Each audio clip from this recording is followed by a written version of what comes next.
Hello beautiful people, అందరూ ఎలా ఉన్నారు? బాగున్నారా? మనం ఇంట్లోకి రెగ్యులర్గా మార్కెట్ నుంచి పుదీనా, కొత్తిమీర లాంటివి అయితే తీసుకొస్తూ ఉంటాం కదండి. ఈ స్టెమ్స్, కటింగ్స్ అయితే మనం పడేస్తూ ఉంటాం కదా. సో ఒకసారి ట్రై చేద్దాం అని చెప్పి నేను నాటుదాం, ఏమైనా వస్తుందేమో అని చెప్పి అనుకుని ట్రై చేద్దాం అని చెప్పి చూస్తున్నాను. నేను ఇంతకుముందు ఇంట్లో చేసేదాన్ని, కాకపోతే అవన్నీ మట్టిలో అనమాట, మట్టిలో పెట్టేదాన్ని. ఇప్పుడైతే మాత్రం ఇలా పాట్స్లో వేసి పెట్టడానికి కూడా ఇది జస్ట్ రెంటెడ్ ఇల్లు కదా, అంత కుదరదు, ఇక్కడ మిగిలిన వాళ్ళకి కూడా ఇబ్బంది అవుతుందని చెప్పి నేను మన ఫ్రీడమ్ ఆయిల్ డబ్బాలు ఉంటాయి కదండీ, ఆయిల్ అయిపోయిన తర్వాత దాన్ని ఇలా కట్ చేసేసి వాటికి చిన్న చిన్నగా హోల్స్ అయితే పెట్టాననమాట.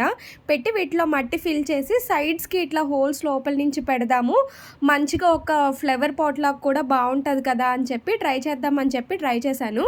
నేను అనుకున్నట్టుగానే వాటర్లో 3 డేస్ పెట్టగానే రూట్స్ అయితే వచ్చేసాయి.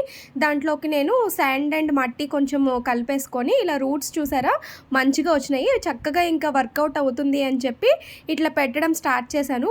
పెట్టాను. కాకపోతే లాస్ట్‌కి ఏమైంది ఏంటి అనేది మీకు తెలియాలి. ఇది ఎట్లా వచ్చింది ఏంటి అనేది తెలియాలంటే మీరు నా ఛానల్ మీద ఒక కన్నేసి అయితే ఉంచాలి. నెక్స్ట్ వీడియోస్ నేను కమింగ్ సూన్ ఇంకా పోస్ట్ చేస్తాను. ఓకే, మరి ఉంటా. నచ్చితే సబ్స్క్రైబ్ చేసుకోండి. బాయ్.